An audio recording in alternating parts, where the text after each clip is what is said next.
요셉은 22년 만에 형제들을 만났지요. 형제들이 요셉에게 잘못한 것이 너무나 잘못한 정도가 아니고 얼마나 큰 과오를 범했는지 모릅니다. 그는 의도적이고 고의적인 것이었습니다. 요셉은 형제들을 만났을 때에 긍휼히 여기는 마음을 가졌어요. 이미 다 그는 용서했습니다. 그러나 형제들을 그냥 이렇게 만날 수는 없었기 때문에 요셉이 작전을 걸었다고 지난 시간에 말씀을 드렸습니다. 요셉은 자기 형제들에게 막내 동생을 데려오라는 조건으로 시므온을 결박하고 인질로 잡아두었습니다. 그리고 그들에게 말했습니다. 당신들 정말 독실한 자들이면, 진실한 자들이면 막내 동생을 데리고 와라 당신들. 그리고 시므온을 결박했는데 왜 시므온을 결박했는지는 잘 모르겠습니다. 여러분이 제가 다 성경 말씀을 열심히 연구해서 전해줍니다만은 저만 아는 게 아니고 제가 모르는 걸 여러분이 아는 게 있으니까 또 이런 것은 여러분이 연구해서 알려주면 저에게 도움이 되겠습니다. 형제들을 다시 아버지 집으로 올려보내게 되었습니다. 곡식도 풍성하게 주었습니다. 그리고 그들이 곡물값으로 가지고 온 그 돈을 다시 곡식 자루에다가 다 도로 넣어주라고 명령을 했습니다. 그리고 가는 동안에 먹을 길 양식을 따로 주었어요. 요셉이 형제들에게 호의를 베풀어 준 것입니다. 다른 사람은 몰라도 요셉은 알아요. 앞으로 흉년이 5년 동안이나 계속될 것을 알기 때문에 5년 동안 먹고 살아야 되려면 돈이 많이 있어야 되는데, 그래서 자기 아버지와 형제들이 돈이 떨어질까 봐 염려해서 돈을 도로 다 넣어준 것입니다. 그래서 그들이 애굽을 떠나 가나안 땅 아버지 집으로 올라가다가 날이 저물어 여관에 들어가서 이제 나귀에게 밥을 주려고 곡식 자루를 풀어보니까 그 돈이 그대로 있는 것입니다. 얼마나 감사한 일입니까? 이 어려운 시대에 흉년이 계속되어서 사람들이 쓰러지고 굶어 죽고 하는데 볼륨을 조금만 줄여주세요. 언제 흉년이 끝날지도 알지 못하는데, 근데 곡물은 곡물대로 가지고 가고 돈은 돈대로 그냥 남아있으니까 얼마나 감사합니까? 그러나 요셉의 형제들은 그것도 감사할 일이 아니에요. 왜냐하면 지금 자기들이 굉장히 위험한 지형에 빠졌다가 가는 길이기 때문에 이게 무슨 함정이 아닐까, 이런 두려움에 빠지게 되었습니다. 28절 말씀에 보니까 그들이 혼이 다 나갔다. 혼이 나서 떨며 서로 돌아보아 말하되, 야, 하나님이 어찌하여 우리에게 이런 일을 행할꼬, 이렇게 말합니다. 간첩으로 몰렸다가 간신히 풀려났으니 그럴 만도 합니다. 또 자기 형제 시므온이 애굽에 묶여 있고 그 막내 동생을 데려오라고 하니까 앞으로 이게 어떻게 됐는지 걱정 근심을 하지 않을 수가 없었습니다. 그는 지금 곡물을 가지고 아버지 집으로 돌아가고 있지만 걱정 근심이 태산 같은데, 자기들이 곡물값으로 지불한 그 돈이 그대로 자루에 다 있는 것을 보고 더 놀란 거예요. 잠언서 28장 1절 말씀이 생각납니다. 악인은 쫓아오는 자가 없어도 도망하나 의인은 사자같이 담대하니라. 여러분, 죄가 우리 마음 가운데 있고 우리 마음이 어두우면 좋은 일로 받아들이지 못하고 때로는 근심이 되고 걱정이 되는 것을 보게 됩니다. 형제들이 지금 그렇습니다. 그래서 이제 여러 날의 시간이 흘러서 그들이 아버지 집으로 돌아갔습니다. 그래서 여러 가지 어려움을 겪은 다음에 곡물을 가지고 아버지 집에 도착하게 되었습니다. 그리고 아버지에게 그동안 있었던 일을 상세하게 보고하는 내용이 오늘 봉독한 본문의 말씀입니다. 아버지, 사실 우리가 곡물을 사가지고 왔지만 얼마나 고생을 많이 했는지 모릅니다. 양식 사오는 것은 그만두고 우리가 다 간첩으로 몰려가지고 죽을 뻔했습니다. 우리는 정탐꾼이 아니다, 간첩이 아니다, 이렇게 설명하느라고 집안 얘기를 다 했습니다. 우리는 한 아버지의 아들들인데 하나는 없어졌고 하나는 막내 동생은 지금 아버지 집에 있습니다, 이렇게 얘기했습니다. 그랬더니 그 땅의 주인이 시므온 형제를 인질로 잡아놓고 막내 동생을 데리고 와라, 그래야 하면 너희들의 진실함이 증명되리라, 이렇게 말했습니다. 그 야곱이 그들의 아들들의 말을 다 듣고 보니까 참 가슴이 답답하고 기가 막혔습니다. 왜 이렇게 내 인생이 힘들고 어려운가? 이게 요셉이 없어졌는데 시몬마저 애굽에 인질로 잡혀 있고 또 베냐민을 데리고 오라고? 그거는 내가 할 수 없다.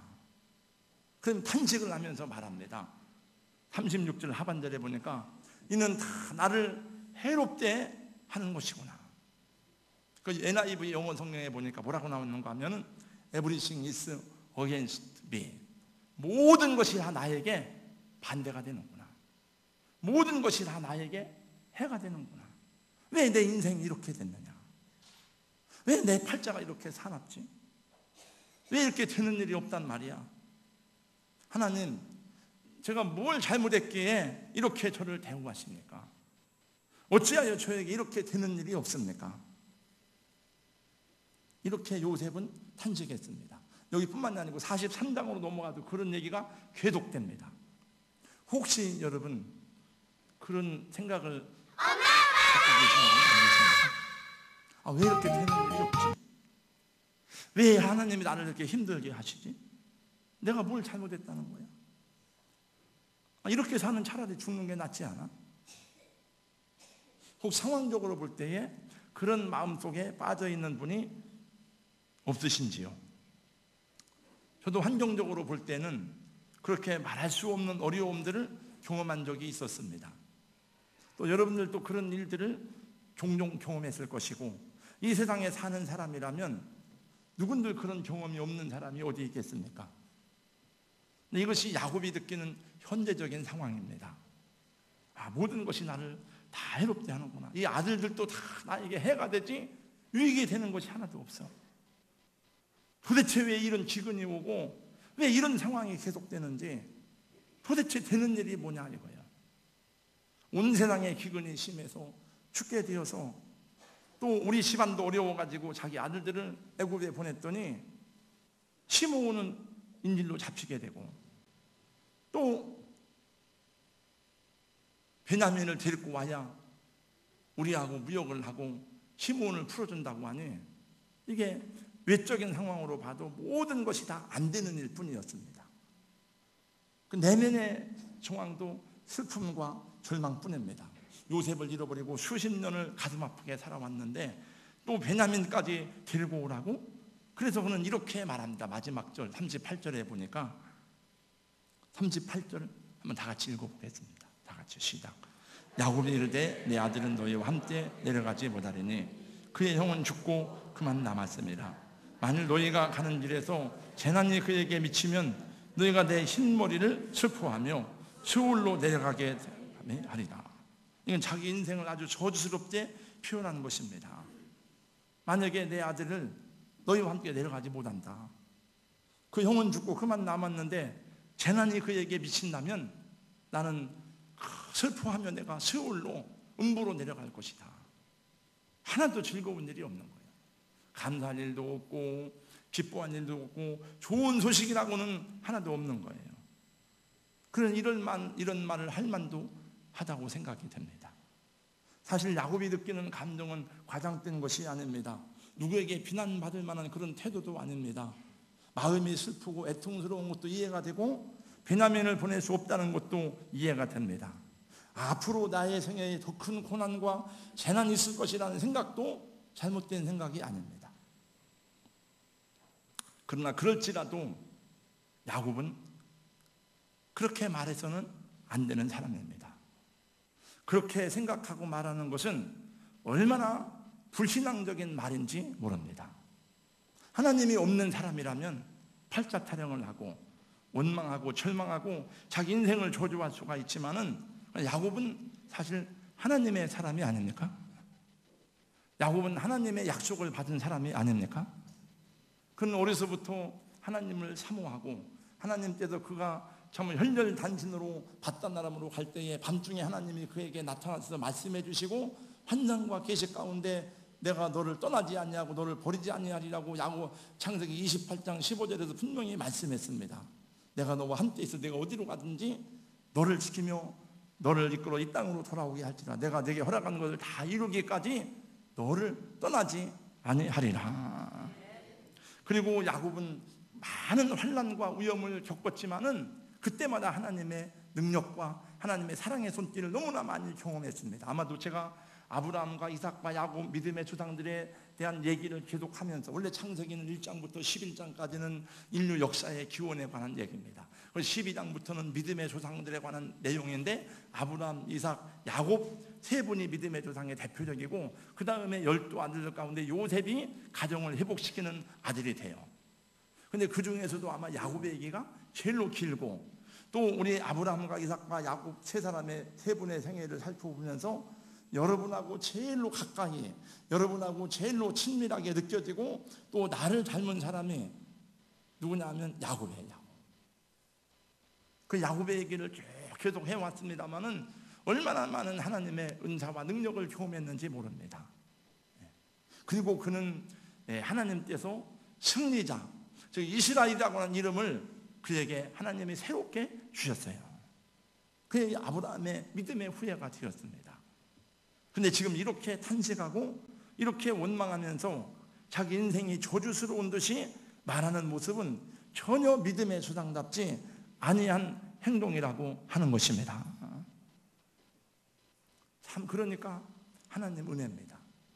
우리가 볼 때에 정말 아브라함은 그 아들 이삭까지라도 하나님이 바치라 때 바쳤던 그 믿음의 조상다운 그 인격을 본받고 싶지만, 요셉이라고 하는 사람도 그 삶을 본받고 싶지만은 성경이 다 그런 사람만이 아니에요. 유다와 같은 사람이 있고, 또 야곱과 같은 사람도, 그러니까 하나님의 은혜입니다. 아마 그의 인격으로 볼 때에, 성품적으로 볼 때 야곱은 사실 믿음의 조상이 될 만한 자격이 없는 사람이에요. 그럼에도 불구하고 하나님이 그를 세우셔서 12지파의 조상이 되게 한 것은 하나님의 은혜로밖에 말할 수가 없는 것입니다. 사실 우리들도 다 볼 때 저 천국 갈 만한, 영생을 소유할 만한 그런 인격이나 성품이 되지 못하는 그런 사람도 많아요. 그래도 그게 예수님 믿는 게 은혜예요. 그래서 우리는 은혜로 구원을 받는 것입니다. 우리는 완성된 창세기를 갖고 있기 때문에 야곱의 인생이 어떻게 진행되는지를 다 이미 알고 있습니다. 지금 이 얘기가 어떻게 전개되리라고 하는 것을 다 알고 있습니다. 우리가 알고 있는 것은 무엇입니까? 야곱이 당하는 말 그대로, 야곱이 말하는 그대로 그가 당하는 모든 일이 왜 다 해로운 것이다, 왜 모든 것이 다 이렇게 불행하고 나를 대적하고 나를 죽이는 일인가 라고 하는 그것입니까? 그것이 아닙니다, 여러분. 우리가 알고 있는 것으로는 이 모든 것이 지금 야곱에게 유익하도록 하나님이 섭리하시고 일하시고 있다는 것입니다. 7년 동안의 기근이 온 것도 사실은 야곱 가정을 위해서 하나님이 예비하신 걸음으로 인도하기 위해서 그런 것입니다. 또 이 시므온이 애굽에 잡혀 있는 것도 사실은 죽은 줄 알았던 아들 요셉을 만나는 과정으로 인도하시는 하나님의 손길이 되는 것입니다.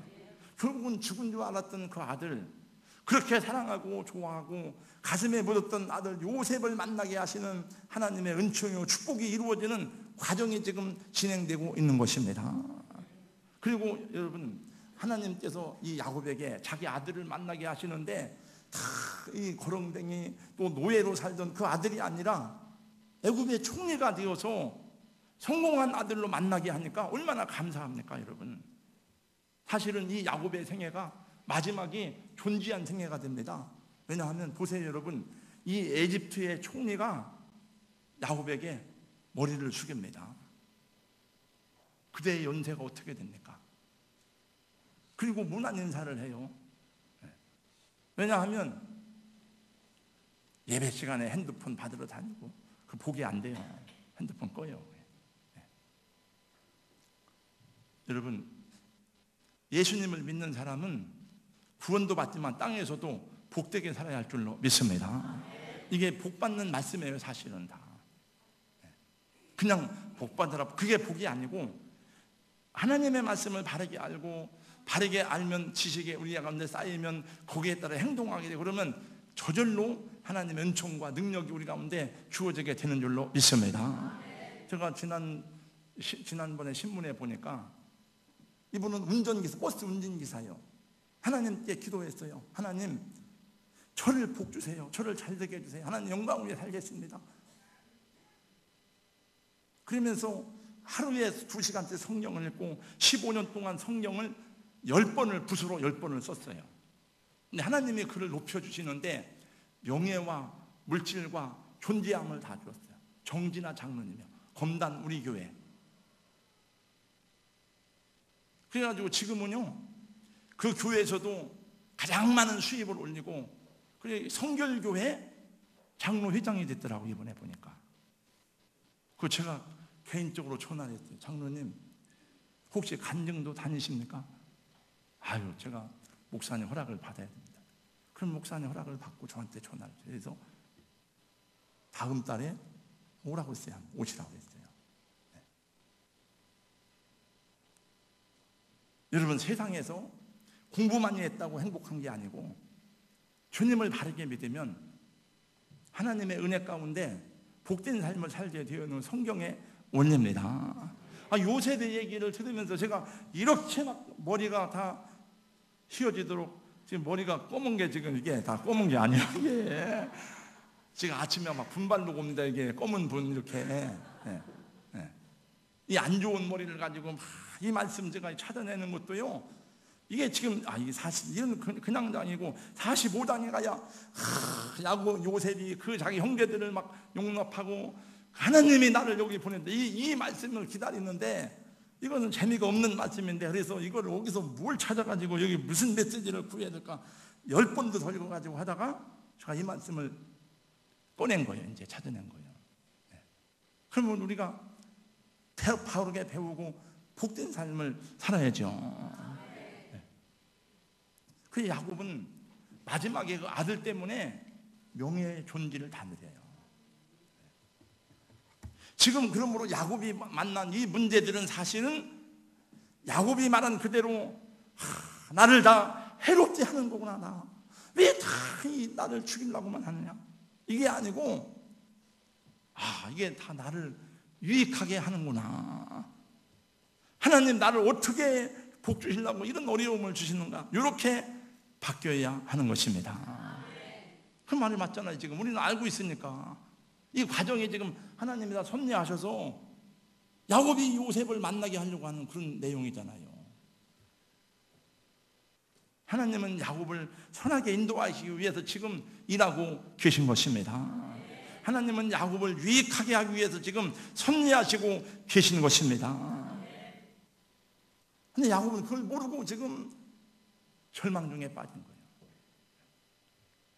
우리가 알거니와 하나님을 사랑하는다고 그 뜻대로 부심을 입은 자들에게는 모든 것이 합력하여 선을 이루느니라.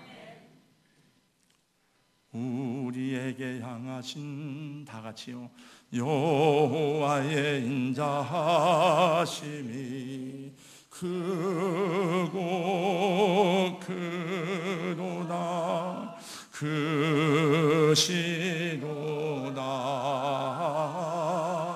크고 크도다, 크시도다. 로마서 8장 32절 이하에는 이렇게 말씀합니다. 자기 아들을 아끼지 아니하시고 우리 모든 사람을 위해서 내어주신 이가 어찌 그 아들과 함께 모든 것을 우리에게 주시지 아니하겠느냐. 누가 능히 하나님께서 택하신 자들을 송사하리요, 의롭다 하신 이는 하나님이시니 누가 정죄하리요. 죽으실 뿐 아니라 다시 살아나신 이는 그도 예수시니 그는 하나님 우편에 계신 자요 우리를 위해서 간구하시는 자신이라. 지금도 예수님이 우리를 위해서 간구하신다는 것입니다. 저는 우리 중에서도 종종 자기 삶에 대해서 저한테 불평하는 게 아니에요, 저한테 원망하는 게 아니에요, 자기 삶에 대해서 불평하고 원망하는 사람들의 얘기를 듣습니다. 근데 그것은 사실은 자기 자신을 향한 원망이 아니고 가만히 들어보면 하나님을 향한 원망이에요. 하나님 왜 나에게 이런 일을 행하시는지요? 왜 이런 어려움을 주시는지요? 교회가 예수님을 믿는 사랑의 공동체라고 하는데 교회에 무슨 사랑이 있습니까? 그럼 어떻게 하는 말입니까, 여러분? 여러분 어떻게 하란 말이에요? 어떻게? 여러분 예수님의 십자가에서 죽으실 만큼 그렇게 사랑하고 자기 목숨을 위해 우리를 위해서 내어 주셨는데 어떻게 사랑하는 거예요? 어떻게? 어떤 사람은 선물 줘도요 안 받아가는 사람도 있어요. 참 희한한 사람들이에요. 그리고 다른 엉뚱한 얘기. 그러면 안 되잖아요. 그 믿음이나 인격이 복을 받을 만한 그릇이 안 되는 거예요. 그렇지. 이렇게 생각하고 이렇게 말하면 안 되잖아요. 믿음의 사람이라면 그렇게 말하면 안 돼요. 그리고 사실은 여러분 보세요. 이 모든 결과는 야곱 자신으로 인해서 발생된 결과입니다. 그렇죠? 야곱의 가정은 역근형적인 가정의 대표적인 모델이에요. 그 속에도 서로 사랑하고 신뢰하고 없습니다. 형제 간의 우애, 화평, 격려, 위로 없습니다. 애정과 관용 하나도 없습니다. 누구의 잘못입니까? 다 야곱의 잘못이에요. 하나님이 그렇게 하라고 했습니까? 그것이 하나님의 뜻입니까? 전혀 아닙니다. 야곱의 잘못이고 야곱의 육신적인 정욕과 육신적인 생각 때문에 이루어진 일이고 야곱이 행한 일의 결과들입니다. 이 모든 고난과 어려움들은 자기 자신으로 인해서 온 것입니다. 그럼에도 불구하고 지금 야곱과 그의 가정을 하나님은 치유하시고 회복하기 위해서 일하시는데 잘못은 자기가 해놓고 하나님은 나를 복주시려고 나를 회복시키려고 일하시는데 하나님께 원망하는 거예요. 그런 엉터리가 어디 있습니까, 여러분? 이게 야곱의 얘기가 아니고 우리를 바라보라는 거예요. 사실은 우리가 겪는 거의 모든 대부분의 고난과 어려움과 이런 문제들은 다 우리가 잘못한 거예요. 그래 놓고 그 문제를 해결하려고 막 애쓰고 주의 종들은 또 막 무릎 꿇고 기도하고 해결하려고 하니까 문제는 우리가 만들어 놓고 병이 깊을수록 어떻습니까?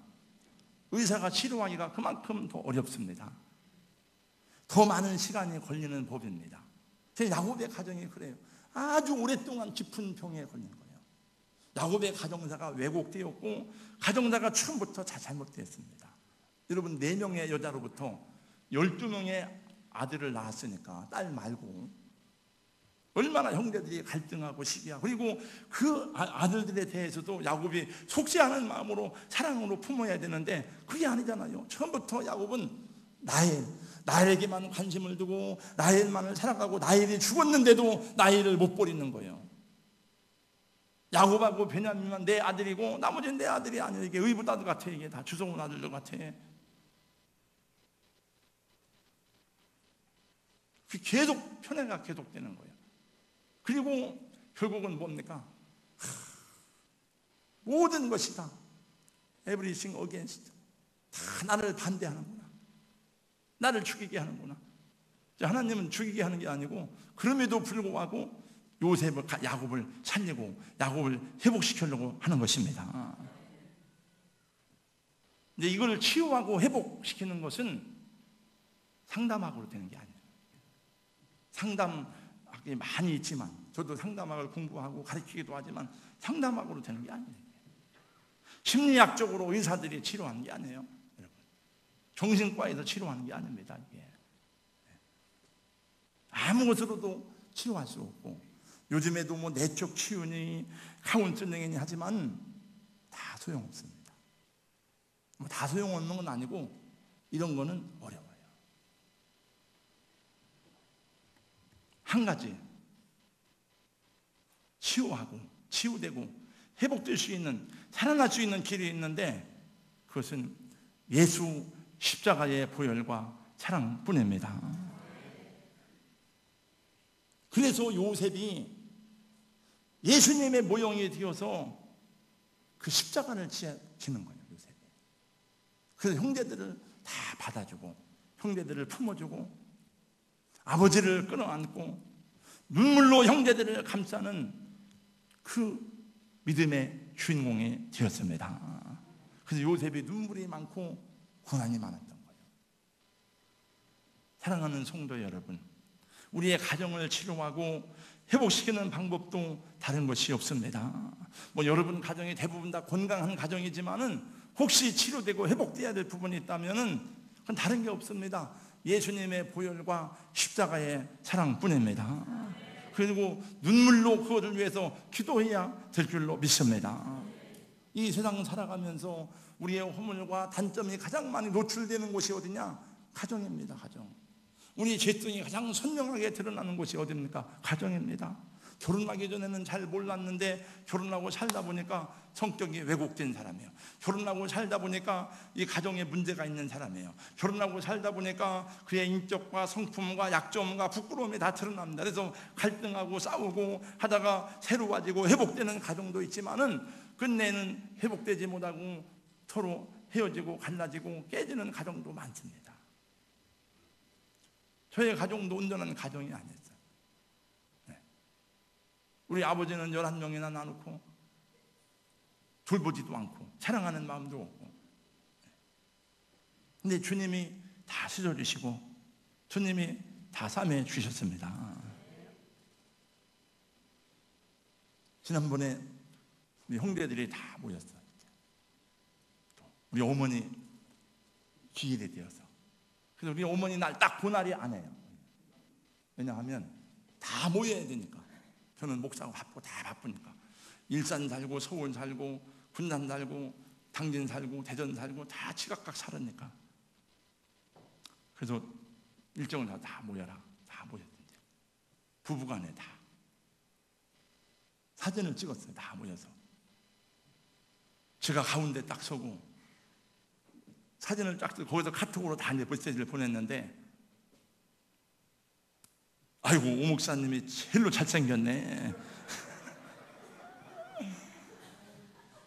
그 얘기하려고 그런 게 아니고 그러니까 이제 진짜 잘생겼다 소리 하긴 싫으니까 사진 빨리 잘 봤네 오 목사님이. 제가 그랬죠. 나는 양복을 입고 왔잖아요. 난 양복 입고 넥타이 매고 꽃은 안 달았지만 그러니까 얼굴에 빛나잖아요. 제가 나는 양복을 입었잖아요. 당신들은 작업복 입고 그냥 웃자고 하는 얘기인데, 그래서 사진을 쫙 나눠갖고 이제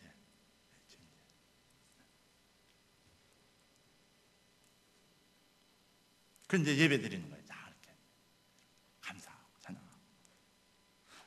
축복이란 말에 여러분 블레싱이란 영어 단어는 원래 여러분 다 배워서 알잖아요. 블리드란 말이에요. 피를 흘리다 말이에요. 피로써 덮어주다. 축복이라는 것은 돈 많은 게 축복이 아니고 주님의 보혈로 나의 허물을 덮어주고 씻어주는 것이 축복인 것입니다.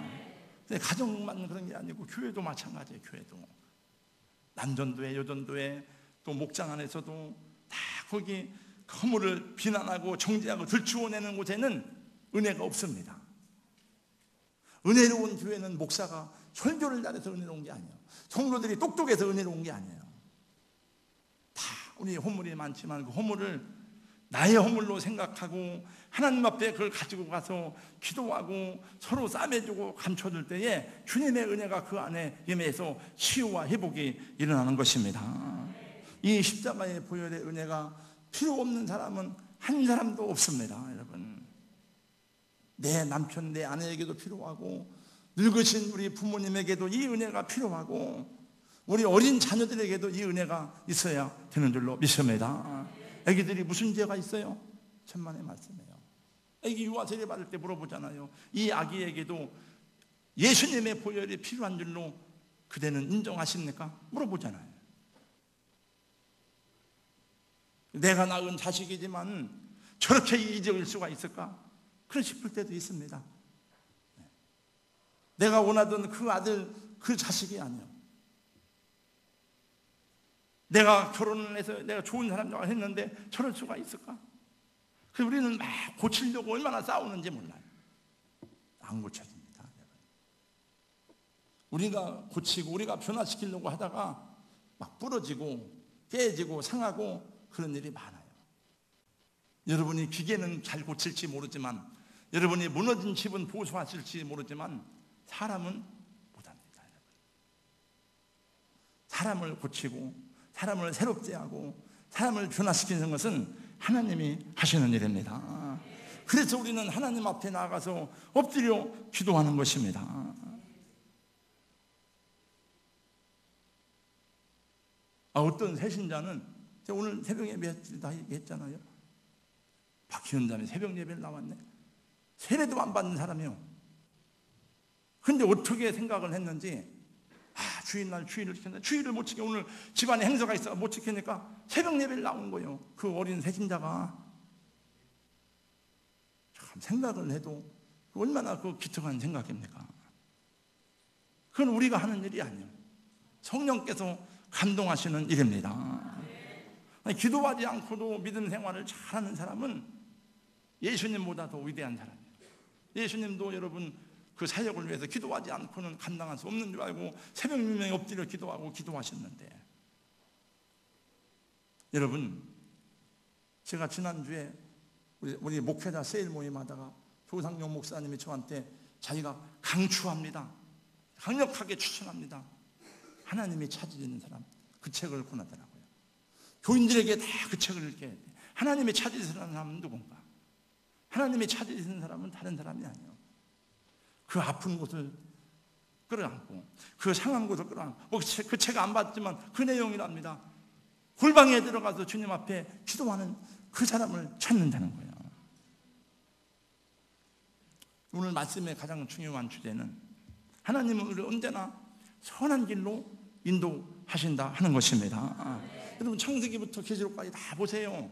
하나님이 우리에게 복 주시는 하나님이시고 인간을 창조하시고 맨 처음에 하시는 말씀이 뭐냐면 생육하고 번성하라 땅에 충만하라 복을 주시며 가라사대 창세기 1장 28절에 왜 이렇게 막 터지고 깨지고 전쟁이 일어나고 병들고 왜 이 세상이 막 이렇게 악합니까? 하나님 뜻대로 안 살아서 그런 거죠.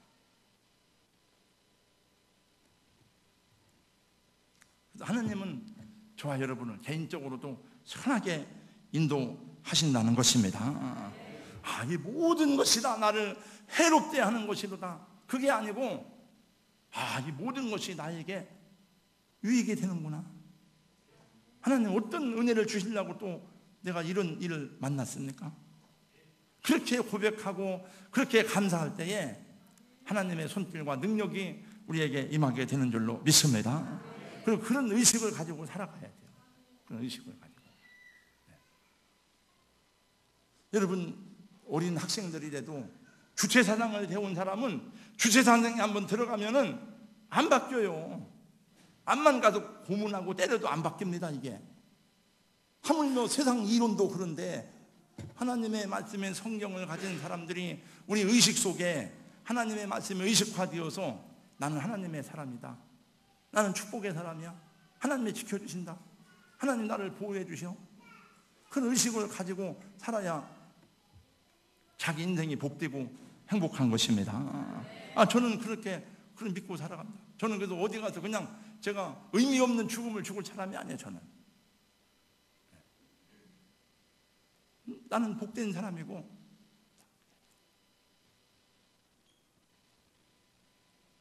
어디 가다가 뭐 의미 없이 그냥 교통사고로 해가지고 객사할 사람이 아니에요. 그렇다고 해서 제가 뭐 눈 감고 운전하는 건 아닙니다만 그렇게 믿으면 그렇게 행동하게 되어져 있습니다. 이사야 48장 17절 너희의 구속자시요 이스라엘의 거룩하신 이신 여호와께서 이를 때 나는 네게 유익하도록 가르치고 너를 마땅히 행할 길로 인도하시는 네 하나님 여호와라. 할렐루야. 한번 다 같이 읽어보겠습니다. 시작. 너희의 구속자시요 이스라엘의 거룩하신 여호와께서 이를 때 나는 네게 유익하도록 가르치고 너를 마땅히 행할 길로 인도하시는 네 하나님 여호와라. 아멘. 하나님 아버지 감사합니다. 야곱이 여러 가지 어려움 가운데 빠졌을 때에 그 모든 어려움은 다른 데서 온 것이 아니라 자기 자신의 잘못과 육신의 종록대로 행했던 결과임에도 불구하고 그는 이 모든 것을 참으로 이제 원망하고 낙담하고 좌절하면서 이 모든 것이 내게 해가 된다고 탄식했던 모습을 보게 됩니다. 하나님께서는 그 야곱의 가정들을, 야곱의 자녀들과 가정을 위해서 치유하시고 회복시키시고 그 놀라우신 은혜를 도와주시기 위해서 일하시고 계신데, 야곱은 알지 못하고 원망하며 낙담하고 절망하고 좌절했습니다. 하나님, 우리도 때때로 이 땅에 살아가면서 하나님이 우리를 위해서 섭리하시고 일하시고 계신 것을 알지 못하고 낙담하고 원망하고 또 절망할 때가 많이 있음을 고백하오니 저희의 눈을 열어서 하나님의 비전을 보게 하여 주시옵시고, 우리의 생각과 의식과 사고방식 속에 하나님의 말씀이 기준이 되고 표준이 되어서 우리를 살리고 새롭게 하고 우리 인격과 믿음이 성장하고 성적해서 복을 받을 만한 큰 그릇으로 예배된 주님의 종들이 되게 하여 주시옵소서. 예수님 이름으로 기도하옵나이다. 아멘.